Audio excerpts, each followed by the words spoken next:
Au nom du Père et du Fils et du Saint-Esprit. Amen. Nous commençons la Semaine Sainte en proclamant l'évangile de la Passion du Seigneur. La liturgie nous aide à résumer dans les deux évangiles que nous avons énoncés tout ce qu'était le dernier jour de la vie terrestre du Christ. Le récit de la Passion finit évidemment avec la mort du Seigneur et la mise en tombeau de son corps divin. Par là, l'évangile nous fait penser déjà à la nuit de Pâques.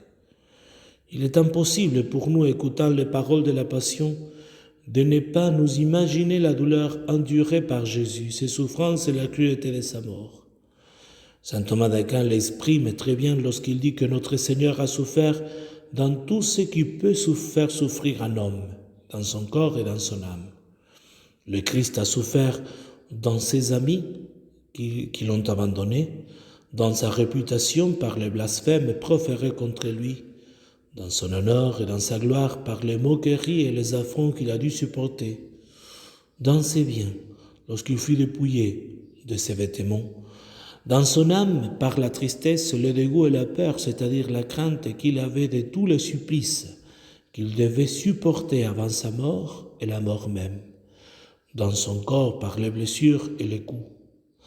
Impossible de décrire toute sa douleur.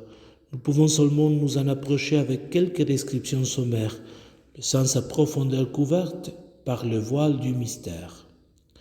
Saint Thomas nous apprend encore la douleur sensible atteint au paroxysme, soit en raison de tous les genres de souffrances qu'il a subies, soit aussi en raison du mode de la passion, car la mort des crucifiés est la plus cruelle.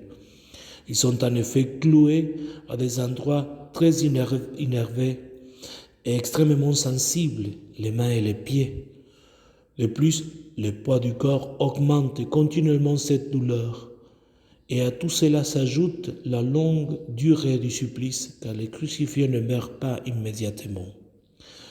En effet, les clous des mains touchaient des nerfs très importants du corps, et ils transmettaient la douleur dans tous les corps, ce qui conduisait les crucifiés à s'évanouir. Mais notre Seigneur a voulu continuer en toute conscience jusqu'à rendre l'esprit.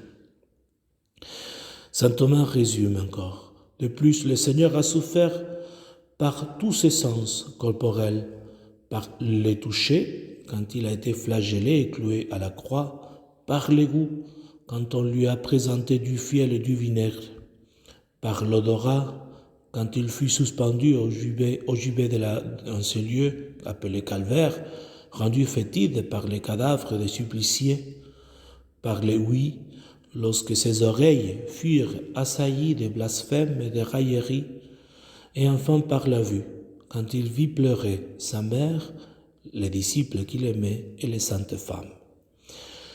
Nous devons dire que toute cette douleur augmentait en lui, en Jésus, en raison de son innocence, tant il saisissait combien ce qu'il souffrait était injuste.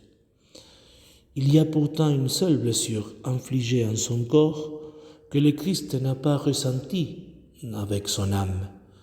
C'est la lance qui a percé son côté et ouvert son corps. C'est vrai qu'il n'a pas souffert cela consciemment, mais comme Jésus l'a révélé à Sainte Thérèse d'Avila, c'est sa mère, la très sainte Vierge Marie, qui l'a souffert à sa place. À elle, nous demandons la grâce de participer avec ferveur et amour de ce temps de passion. Au nom du Père et du Fils et du Saint-Esprit. Amen.